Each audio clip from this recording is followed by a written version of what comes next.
apa yang disebut Muslim Market Disruption. Produk kecantikan seperti Martha Tilar, Mustika Ratu, Pond, L'Oreal itu dibunuh. Yang membunuh itu siapa? Yang membunuh itu Wardah. Wardah itu dari zero. Pemain nomor entek, nggak ada nomornya, tiba-tiba menjadi nomor 1. Tidak hanya di kosmetik halal, tapi semua kategori kosmetik. Bukan karena Wardah pinter, tapi karena Wardah itu bejo, karena Wardah itu beruntung. Sekali lagi, enakan jadi wong pinter atau jadi wong bejo? Pertanyaannya, bener, enak jadi orang pinter atau orang beruntung? Pastilah orang beruntung. Kalau orang pinter itu udah mikir, udah bener, tapi masih keliru terus. Tapi kalau orang bejo, orang beruntung itu ngawur-ngawur tapi bener. Itulah Wardah. Dia itu nggak ngapa-ngapain, tiba-tiba omsetnya naik eksponensial. Kenapa? Karena marketnya berubah, industrinya berubah. Karena tiba-tiba kosmetik kita religi semua. Sehingga seluruh aspek kehidupannya termasuk konsumsinya mesti harus sesuai kepada ajaran Nabi, ajaran Quran, hadis. Sampai dandan harus sesuai dengan ajaran Islam. Jadi Wardah itu sukses bukan karena strateginya diubah, tapi karena pasarnya berubah. Pemilik Wardah pun kaget. Loh, aku kok tiba-tiba sukses kayak gini? Orang sebenarnya yang enak itu hidup kayak gitu. Yang kaget karena sukses. Tiba-tiba omsetku naik sendiri. Lah nggak diapa-apain kok, karena memang marketnya berubah. Sekali lagi, Indonesia itu unik, nggak kayak Amerika. Di Amerika itu orang makin maju, makin pinter, makin kaya, makin ateis. Gereja kosong, masjid kosong. Di Indonesia itu enggak. Muslimnya makin kaya, makin pinter, makin religi. Religinya nggak sekedar vertikal, makin banyak doa, sholat, tapi yang lebih penting aspek horizontalnya. Namanya muamalah, hubungan sama manusia, itu juga naik. Ini semua diawali sejak kira-kira tahun 2010. Masa itu saya sebut sebagai revolusi peradaban Islam di Indonesia. Tiba-tiba itu muncul industri berbasis Islam. Properti syariah, emas, umroh, kemudian bank syariah, makanan halal. Dalam strategi tahun 2030 ada 11 industri muslim yang racing luar biasa. Nanti akan kita bahas satu persatu. Kita lanjut. Karena apa itu semua naiknya? Karena tiba-tiba muslim kita religi. Tidak hanya vertikal tapi horizontal. Yang horizontal salah satunya adalah anti riba. Itu adalah yang mengajari kita untuk menjaga aset kita tidak terlibat dengan bunga bank. Aset tidak boleh ada unsur riba. Islam mengatur cara kita selain tidak menggunakan bunga berbunga tadi, juga dalam hal masalah berpakaian. Maka muncul yang namanya industri hijab. Maka saya prediksi BCA syariah akan lebih unggul nantinya dari BCA yang konvensional. Mandiri syariah akan menelan mandiri ketika konsumen kita dalam dan makin dalam keislamannya. Di era Muslim market, consumption is ibadah. Anda pakai hijab itu konsumsi kan? Iya, konsumsi. Tapi kemudian muncul spiritual benefit atau spiritual value. Jadi berhijab itu bukan hanya konsumsi tapi juga ibadah. Di Amerika dan Eropa nggak ada yang namanya spiritual benefit. Nggak ada belanja karena agama. Tapi di Indonesia konsumen akan membeli Wardah karena ada jaminan itu halal. Maka kemudian terjadilah migrasi dari Mustika Ratu, migrasi ke Wardah. Begitu juga halnya makanan halal akan naik kebutuhannya. Dan terakhir, tidak ketinggalan yaitu pendapatannya atau income-nya mau halal. Hal itu membuat dunia pinjaman berbasis bunga akan turun, bahkan mungkin akan hilang. Akan ada bisnis model baru yaitu pembiayaan bagi hasil yang akan naik tajam kebutuhannya. Karena bagi hasil itu bebas riba.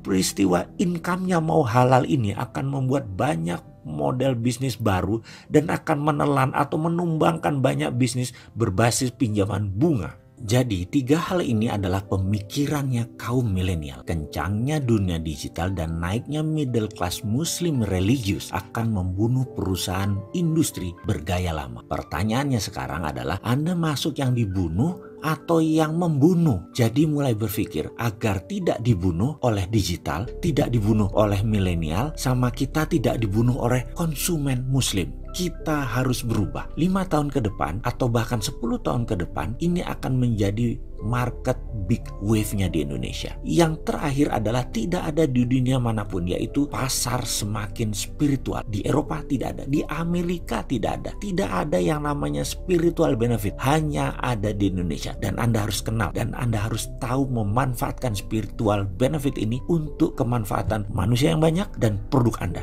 Anda jualan itu intinya apa sih? Intinya adalah ngasih value. Value adalah what customer get dibagi dengan what customer give. Dan rumusnya halus selalu, customer get harus plus. Semakin besar plusnya, maka value Anda semakin tinggi. Apa yang didapat dibagi dengan apa yang dibayar. Sekali lagi, itu adalah value. Apa yang kita berikan ke customer dan apa yang dibayar oleh mereka ke kita, itu penting. Itu value. Kalau value-nya tinggi, yaitu emotional benefitnya tinggi dan functional benefitnya tinggi, itu Anda pasti sukses. Tapi ada yang paling utama lagi, yang paling kanan, di mana kalau Anda menarget pasar muslim, maka pastikan mereka mendapatkan spiritual benefit. Kalau Anda, sekali lagi kita memahami untuk apa itu functional benefit dan emotional benefit. Kalau Anda makan di McDonald, dari lapar ke kenyang, itu namanya functional benefit. Kalau pakai Apple, yang dicari bukan hard disknya yang gede, tapi yang penting Apple. Itu namanya emotional benefit. Dan ada satu lagi yang lahir di tahun 2010 yang saya sebut sebagai spiritual benefit di Indonesia. Kalau seseorang pakai barang dengan label halal, maka mereka merasa lebih nyaman, maka orang tersebut mendapatkan spiritual benefit. Kita lebih dalam lagi tentang benefit produk. Misalnya Garuda Indonesia itu ada yang namanya more for more. Apa itu? Customer get more, tapi customer harus pay more. Kalau Air Asia lain lagi, less for less. Fasilitas setara dengan bayarannya. Gojek itu more for less karena mereka digital. Bagaimana customer get more tapi bayarnya less? Karena asetnya ringan, tidak ada aset. Semua digital company itu benefitnya naik, harganya turun. Itu kalau Anda bayangkan di bisnis konvensional, yaitu namanya ngajak bangkrut, tapi beda dengan bisnis di digital ekonomi. Di era ini kalau tidak bisa create more for less, Anda pasti mati. Itu yang pertama. Yang kedua, milenial itu ke depan kita tahu ada 50 produk industri yang diobrak-abrik karena ledakan functional benefit dan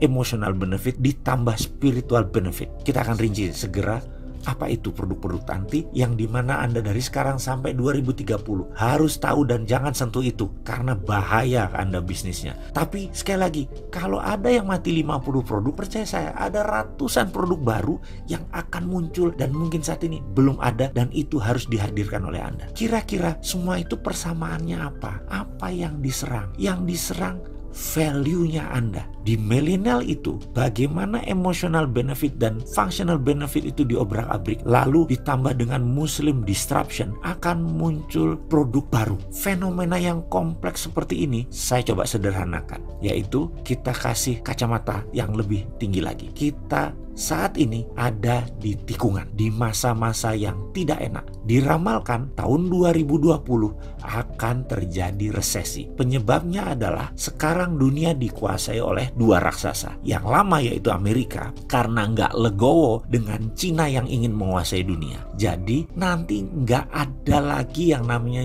G20. Perkumpulan negara-negara Amerika, Eropa yang ber-20 itu yang menguasai dunia ekonomi. Jadi nanti cuma ada G2. Cina dan Amerika saja. Cina itu hebat luar biasa. Teknologinya juga hebat. Jangan dikira hebat karena manufaktur atau pabriknya banyak. Digital 4.0 dan 5.0 Cina itu sudah menguasai. Amerika tidak legowo. Karena itu Amerika membuat proteksi dengan dalil nasionalisme. Trade war itu menyebabkan Amerika slowing down ekonominya, merugi, dan Cina pun merugi. Karena dua raksasa ini sama-sama rugi, hancur, akhirnya dunia kena kena resesi. Semua sudah membicarakan, IMF, PBB sudah membicarakan. Jadi sekarang ini bisnis benar-benar gak enak. Generasi X, generasi saya ini lagi apes-apesnya. Tapi generasi milenial lagi bertarung di era yang penuh dengan bom waktu, penuh dengan disruption, dan ini menjadi tantangan yang membuat generasi milenial melakukan decouplingisasi, dibubarkan teorinya Gen X dan generasi